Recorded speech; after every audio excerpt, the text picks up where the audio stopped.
Moko babim sa video me dey walk you through how I bet me first to apply with DV lottery, American lottery. How I want kasa bet me first to apply. And e be use mobile phone and e dey apply. Very simple. At the same time before me move on the pardon na be a question na obebisa na say uni passport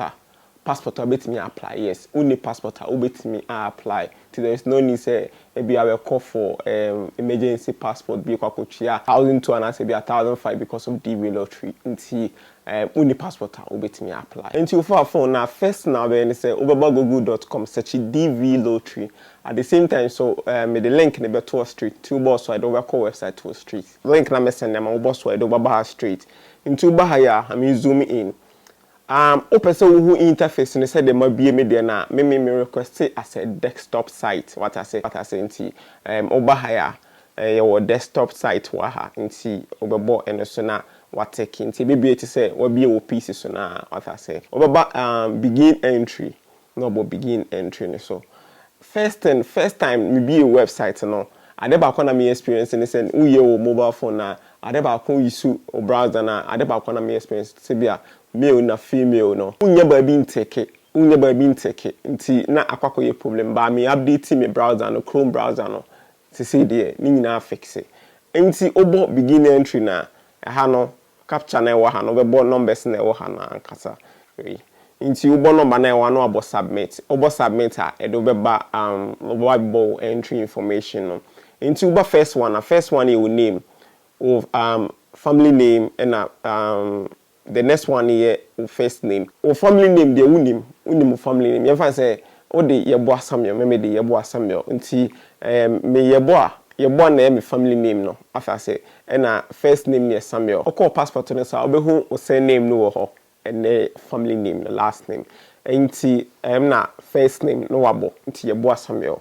o middle name wo ha e bia you find say yebo akwaku Samuel kwaku middle name no bebo middle name no wo ha say Patriota say, "Uni middle name be our higher. Hano obeteke sadi way. Now I take no middle name. Near about the next one, gender no female, male. Nti me female. Me taking say. No about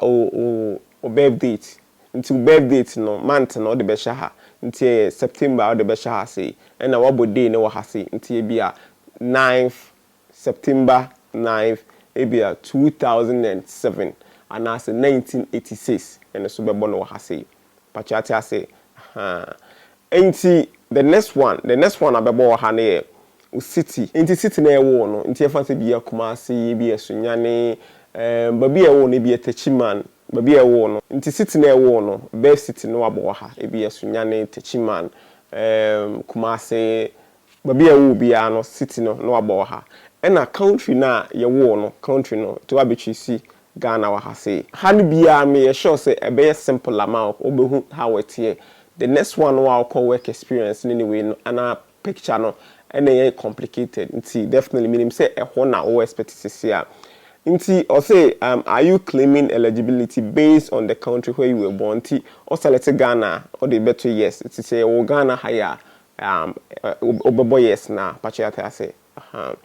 enti oba say ya passport picture me the app be beto app no obo so be mo ba download the app no nti app ni bibi I am a passport picture no to be how it here nti me ko be app no nti oba Play Store app we na be download the we use Android phone na be download the app we use iPhone na me the app be link beto obo so do ba straight and so no interface ni to say dem baby na nti me bo open what download the app na we me bo open na new photo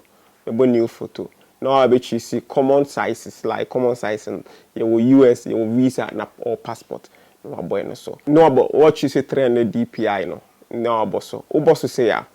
the instruction guide be mount you say US 600 by 600 300 DPI. No about gallery no. Oboso no I bet you see passport picture no cause make sure the media can na if you bet me akọ be photo shoot no. White background fair bit me a lightning there's a photo shoot almost me a lightning no more show picture nice almost show picture ni we are just soft copy na fatu mobile phone so or just soft copy na mobile phone so asa step we are make sure be and no follow now they are resizing what that's what they are clopping on enti yebebo your gallery no your gallery near choose picture no picture we try ya check but making sure so we try picture when him say see and we try that current picture na mpacho ya ta say enti ubo so say ya picture na be load aba say no about start editing enti picture na say be ba next ye bo next all say that here no already no software na che say o head na emepem wa say na o chen no embra ha nti ayi bibi ade ma so de bibi abetimi ayi simple e de ama nti matching bibi aba ha wie nti mi wian ma back club no aba next ebe resize ebe check photo size no then background color no say bibi ayi okay no mark no aba save ti uba save then ebe bibi ama no aba save bi oba save a save e de amount advert na running on because of say data need so kwade e be running and at the same time so advert na ma omo ye software no app no so mbe yeska no aba done no aba finish nti yembra ye use software na we are resize we no nti ese cause me come gallery sisi ana ye be ko hu picture no mo say be 600 by 600 resize bibi ama ye ba ha say ya won say me mo we ni so won say she resize 600 by 600 you say what I say to be okay and see and ba be choose photo no ba make one say me photo ne tie no light and be camera and at the same time so background no white like photo ni nice say one so na say won phone ni fa say me show na ko photo shooter ya ba make lottery website abim no e ba be choose photo no ya about choose new photo media kwa choose photo na resize no nti ya choose photo na resizing no nti ha no wa be mailing address no nti mailing address no nti e bia care of e bia ye bo asamel nti ubo e bia care of ye bo asamel na address one nti e bia fancy bia o isu e bia Confanoche hospital nti obobo Confanoche hospital na the next address no optional the next address no say optional but anyway no the next address no babebo e bia PO box Confanoche for address no abo e de asha say nti town and as a city ben na Confanoche wo e bia say Kumasi a no abo e be Confanoche na wo Confanoche na wo kano e wo Kentampa no abo e wo ha say district no o mailing address no district na e wo ha no abo e wo ha say and a postal code ni say 00233 nti wo country no like Ghana hanana unze Ghana kasa na make definitely Ghana for no mo 233 bobo 233 no abo no be choose country na o mailing address no wo no what I say nti ya no mailing address no say bia say wo Dubai na wo apply because of say one person mailing na yi bia in case of say mail bia na e ba be si wo maybe I call ni Ghana ha nti be pe Dubai ho address bia wo ho no wa choose e de wa eno na mfa ho say bia wo Ghana ha na Dubai na wo sisi a wo yisu a eno mfa ho sa okay nti yenko the next one country where you live today the country na what is sisi a no e different from country na e wo no pachata say country e wo na country a what is sisi a nti ebetima ba say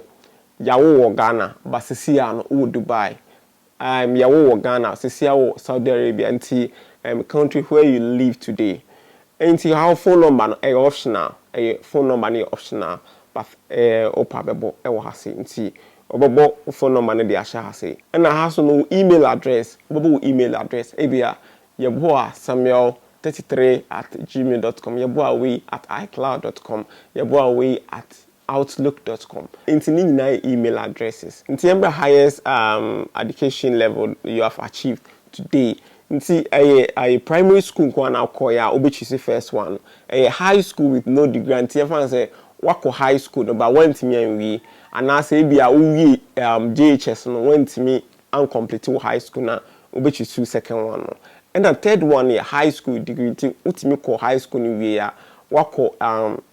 what me akọ SHS awie onya wo certificate a ene wo ha no vocational school na akoya ene wo ha no ena some university courses tie fancy bia wako bia akọ nursing training as bia teacher training bi diploma certificate bia no be choose some university courses ena university degree bia wan ni degree a obechi wo ha say ena some graduate level courses na master's degree ti said it na saa na be bade ahya nti ha no hwe ha say ya unse obi wo beka so me ni ebia me like me work experience unse ha no mo ntimi am provide work experience bia be choose work experience bia has na betimi choose vocational schools into you choose vocational school na in case of say you qualify a course no highest education level no omo nyisu we no enfan choose say bia maybe a random pick selection no mo ye no bia because of so choose vocational school into yamfa and I say obi a choose we into yamfa and I say obi a or master's degree no into no ye fund because of say bia wa like what was no you befa we na jada bi sanity random nti ye choose we a ha na be prove actually so wo work experience we na certificate ni into the next we no ho na be prove is be beside the actual wo hwe video we na bia wo nti wo nimde bia fa we no ho a make can different from say the wo ye na wo betimi ha the app now the to comment section say the ye nyina betimi asua afre because wo hwe videos be bring na reset be bring na wo ye na omo ye video na omo channel omo nche da omo work experience na omo nche na nche so omo ye mo choose option we na say omo choose option we into choose we the next one ye marital status ti wo mpana na mo nyanware ya eno no ye first one nti married to my spouse is not a US citizen into ba said ye omo chocho a wa ware na waja ya wa be choose wa ha wa ware okunu e bia we widow na I legally separated nti eno so ba be choose the next one no but you have say na madodo awo no so wo 10 a obetimi abo ma 10 wo ha say na say wo ma 19 na be 19 wo ha wo bo ma 19 na make sure say sa ma 19 no be provide mu nyina information what I say to bo continue na you be ba jo ma 19 nyina information e wo ha say wo ware na wo ma o mejo mu nyina information wo bo continue o mejo mu nyina information na watimi atype before we are no be review information now type here before so be submit ma mo hwe video mi definitely pado na was side dem dey way that of course previous years na the same thing but ebia picture resizing na work experience na ebia che wadwen kakra ide eno na na masiso a obetimi atiase ye mi gidi se video be boa o any idea bia na say DBS and coming add the app video we ya obetimi leave video to comment ni nyina yetimi ne asua free ho follow Tech in Chill Facebook, YouTube, and subscribe to the channel. Many videos be bro. Many videos are. And we here. We gonna have ya, unim. I don't know,